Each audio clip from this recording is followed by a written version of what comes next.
Hello, everybody, and welcome. My name is Judy Mann, and I show men and women how they can lead healthy, happy, sustainable lives. And I'm really delighted because today I'm joined by Judy Herman. Hi, Judy. Hi, Julie. How are you? I'm good. It's good to see you. So, And a pleasure. Those of you that don't yet know Judy, she's actually a brain trainer. And we're going to find out a little bit more about that later on. But I really want to start, Judy, by asking you about your childhood. Did you grow up with parents who taught you about the importance of mental fitness? Indirectly, yes. I think that they demonstrated it. And I had a very, I'm just trying to think of the right word. It's not indulge, but supported childhood. My parents were behind most of the things that I wanted to do. Although being the older of two children, I kind of had to break through their barriers. I think my sister had it a little easier than I did getting to do some of the things that she wanted. But my parents were always expecting a lot from us and appreciating when we did perform well. So it was supported childhood. Brilliant. So what were some of the lessons that you actually learned growing up, Judy? Some of the ones that you really benefited from, and maybe some that perhaps weren't so useful. Both are learning experiences, that's for sure. My parents appreciated when I excelled, and they tried to provide opportunities for me to do so. So not just in school, but in sports and in social activities, they were always there to provide for us, including summer camp where we learned to play tennis. My parents were big tennis players and they wanted us to learn. And all the usual social things of growing up with brownies and orchestra and after school activities. Those were all great. I think probably the thing that was least helpful was my mom tended to compare us to other people. And I'm not sure how motivating that was to be compared to others that we knew. But this was her way of encouraging us, I think. I'll tell you, I just wanted to tell you a quick story to give you who my mom was, because she was very by the rules. When I was in high school, she was the registrar. So she had all of the information about the students, including our test scores, our rank in class, everything. So we had an IQ test, and I wanted to know my results. So I went into my mom's office, and she practically threw herself over the desk because there was papers there that she didn't want me to see. But when I asked her if she knew the results, she said yes. And I said, well, tell me. She said, I can't tell you. You need to get a note from your guidance counselor. I said, okay. She said, but I will say, and these are words that have echoed throughout my life. She said to me, I just know that you're not living up to your potential.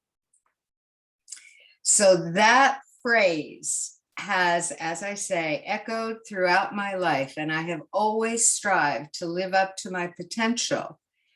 Never really feeling that I have, even to this stage, but that's been a motivator.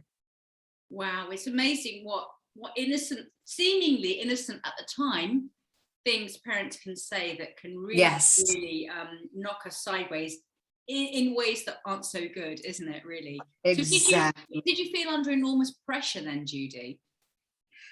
I kept doing my own thing. So the pressure was to live up to my expectations of myself as well as my parents' expectations of me. And I think in general, I did fulfill requirements for a successful person. And, I appreciate their guidance, but I also understand that a lot of the things that they said and did were well-intentioned, but maybe not that successful. I think as parents, we have to work on that kind of thing, it's always well-intentioned. Yeah, absolutely. And I think the only person really that we can seriously compare ourselves to is ourselves the day before. It's like it's yeah. Anyway, I know that you've been a cognitive coach for about 16 years now, haven't you? Yes. What did you do before that? Oh, I did a lot of things, Julie. I have a degree in education, and I did teach sophomore English in Evanston Township High School, which is where I lived at the time after graduating from the University of Wisconsin. And after that, I was a personnel interviewer where I hired mainly secretarial staff for law firms in downtown Chicago, which was a lot of fun for me because I got to go into a different environment each week where I would hire people for that particular firm. And then I moved and was furnishing my house, discovered a little shop that was, in my mind, divine. It was a house that was converted into a store featuring objects that were design award winners. So very contemporary. It was almost like a little museum where we sold everything. And I learned so much, and I began working there. So it was a great time, and I enjoyed it, but I was ready to do something different. And I decided to take a course with the Chicago Federation of Architecture. And I was going to do some of the guided tours. And before I could get started on that, the fellow who owned the shop that I was working in made me an offer I couldn't refuse. He gave me my own store. And he said, you can have the run of it. It was all contemporary, clear and reflecting materials. Glass and lucite and brass and whatever. And he said, you can run it, you can buy, you can show it. So I said, okay. So my dream of becoming an architectural docent went into becoming the manager of a home furnishings boutique. So that was kind of fun for a while. And this is a long answer. So give me a moment. Great answer, Judy. It's a great answer. It keeps going. We decided to remodel our house, and I needed to take time off. I could not work full time and also manage a whole redo of a house that we were still living in. So I'd gotten interested in healthy living and whole food cooking. And I decided to design a demonstration kitchen for me to do classes. And I started cooking classes from my home, which worked out very well for a number of years. And I enjoyed that, whole foods cooking. And then I changed my life completely and moved to England. And at that point, I became a marketing and PR person, and I was working in various companies and writing newsletters for them. And I really enjoyed that also. So I've had a variety of things that I've done, and I've always done kind of craft type things. So I had a little business where I made handmade boxes, and then I had a little business where I did decoupage plates and sold them. So I've kind of incorporated a whole lot of different things. But I have to say, in everything I've done, I've been a teacher. And I think once you enjoy sharing your knowledge, it happens everywhere in life, doesn't it? I mean, I don't know if that's your experience, but I know that when I learn something, I want to share it. and it doesn't matter what the topic is. So that brought me back when I came back to the States. Eventually, it brought me back to doing the teaching that I loved. So Brilliant. So yes, talking of the brain, how important would you say it is to exercise it? extremely important. Well, there are certain things that are really good for the brain. Physical exercise, believe it or not, is one of the best things you can do to keep your brain functioning well. But we all have skills that we learned as children, maybe, or through experience. And some of those don't get used as often as others. And we tend not to be able to do them as well if we don't give them a chance to come out. So, for example, somebody who maybe was a concert pianist, if he stopped playing, he would still, in later years, be able to pick out a tune, but he might not be as proficient as he once was. And this is what happens with our brain. When we do things routinely and we don't give our brain something novel to do, they tend to relax and not grow. And the way the brain grows is to try new things and to have new thoughts, do things in a different way. And lifelong learning is really the way to keep your brain active. I, of course, do puzzles and word games. That's part of my thing. I love making those up.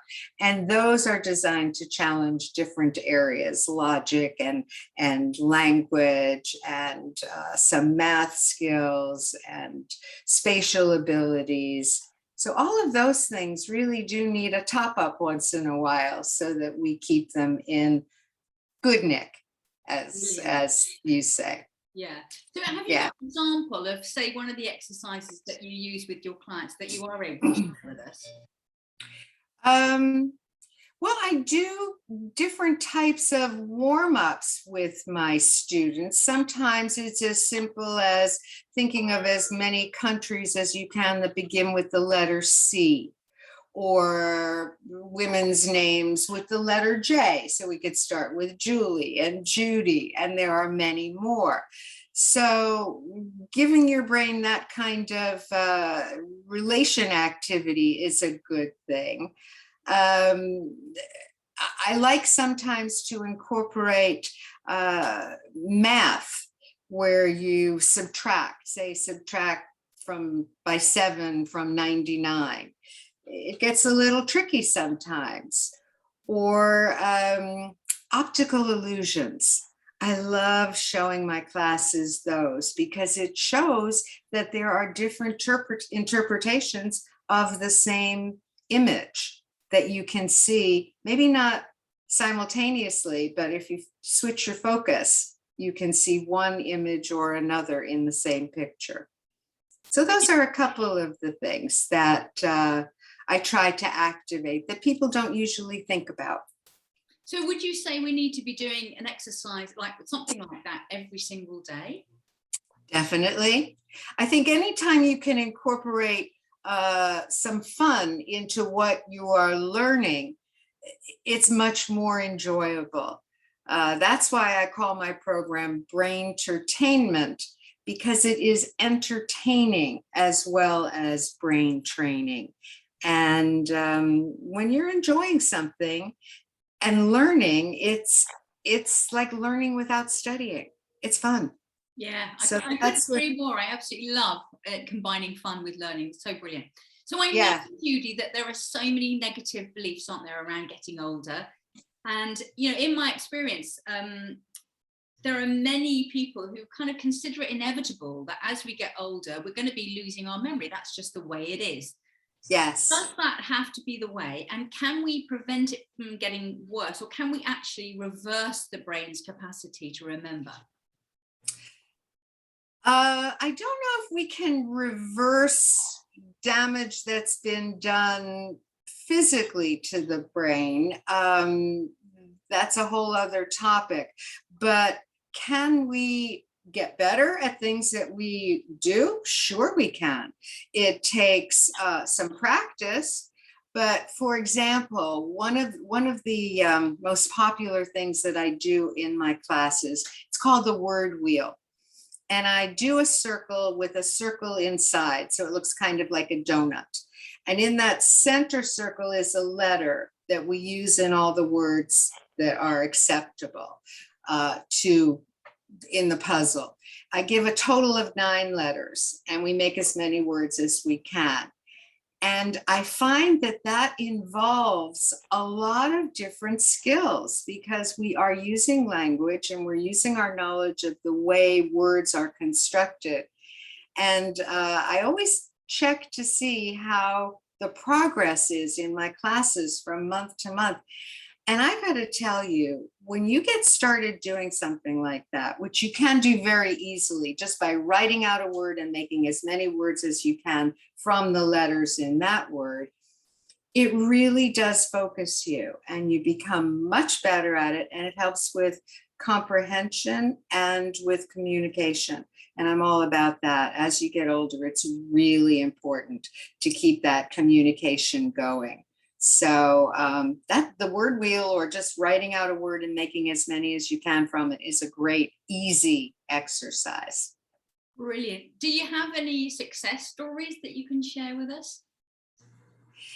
I can tell you that many of my students who I've been working with for a number of years are still as capable as they had been when I first met them. And those are the ones who continue their learning, who continue to have enthusiasm for what is to come. And I think that that's such a big thing. The way we feel about ourselves at any stage of life, I think, will really make or break how we behave and how we act. And I have found that the people who have kept up with the things that we do in class and actually share with me some of the things that they have been doing, I find that very rewarding on all counts for me and for them, that they are benefiting from not just the suggestions, but then taking them further, being interested in enough to pursue whatever it is that we're doing. Yeah, So, I've actually started learning, well, over a year ago, I started learning French. So I've got the app, Duolingo app, and I'm learning French. And so every day, without fail, I do an exercise. And whether I can do it well or not, it feels really, really empowering to do that. And, I really look forward to it. And I think, having a structure for being able to do it is really, really important, and making that a priority. Yes, and making it a commitment, because it is necessary for us to go a little bit beyond maybe our natural instincts not to do it, or maybe I'll do that tomorrow. But yeah, having that commitment to doing something will definitely pay off. I think that's true about everything, Julie. Do you? Yeah. Having a purpose, having a reason, it makes all the difference to life. I mean, otherwise, what's the point? Yeah, exactly. You want to, you want to People, be the best you can at any stage, right? I mean, age should not be prohibitive to you being your best you. Absolutely. And I think, if you get to retirement and you haven't got a purpose, you're in big trouble. So changing the subject completely. Okay. What is the biggest challenge you've ever had to face in your life, and how did you overcome it?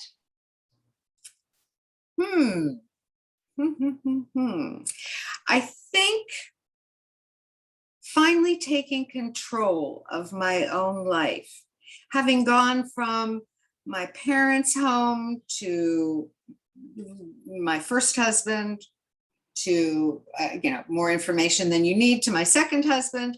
And now finally coming into fruition as an independent person has been really remarkable at this stage, and especially because I decided to change my life just as the world was changing at the beginning of last year. So it was a tremendous upheaval, but it gave me the opportunity to really do some work on myself and really grow personally. So, I mean, I have to say 2020 was an excellent year for my personal development. And because of that, I am now independent, self-sufficient, and very happy on my own. And I think that that has been an evolution over all these years to finally come out at the end being who I was intended to be all the time. And maybe that's the potential that my mother was talking about all those years ago. Fabulous. I know you absolutely love the work that you do, Judy. I know it really fulfills you in so many ways, and I imagine it being such fun to be in a class with you. What do you do when you're not working? Good question too. I have a number of interests. As far as getting out there, I play golf.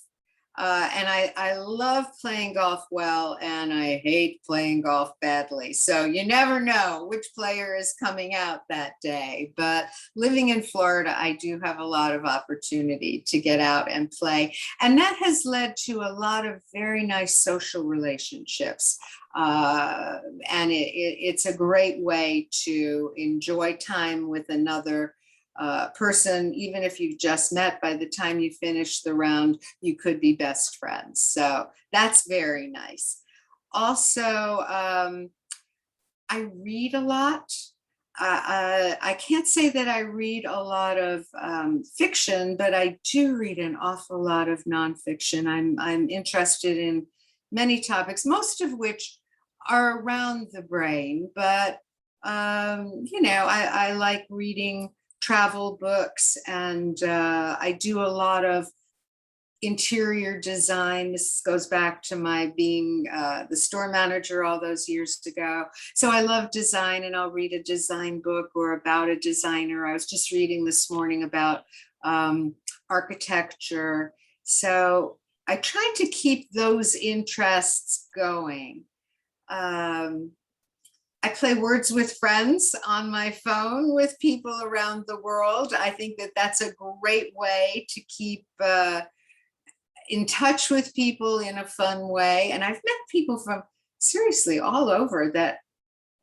And I don't know if this happened to you. I'm just going off the subject for just a second. Being online, being on Zoom, being part of challenges and workshops and things has become such a big part of my life. And I say I do that for fun. It's also for learning, but I love networking online.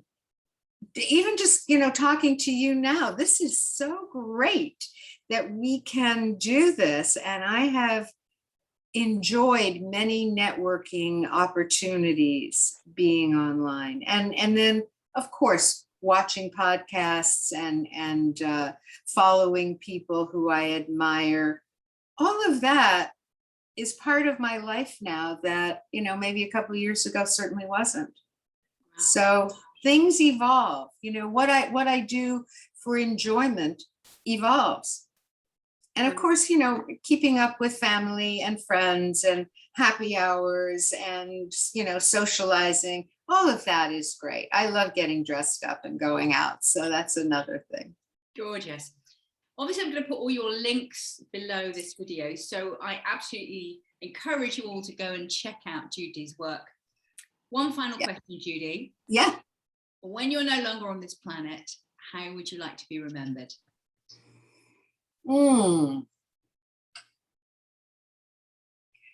I think for my sincerity in really wanting to be the best me and helping others be the best version of themselves. I think if that were, I don't know what I would have put on my headstone, although funnily enough, I know where I'm going to be eventually, and it's a very nice place. So yeah, I hope that I will just have maybe lived up to my potential by the end. And maybe we could say that she's lived up to her potential. Fabulous. Judy Herman, thank you so much for talking to us today. Oh, Julie, it is a great pleasure. And I look forward to hearing more of your interviews as well. So thank you so much for having me. And I look forward to continuing our relationship.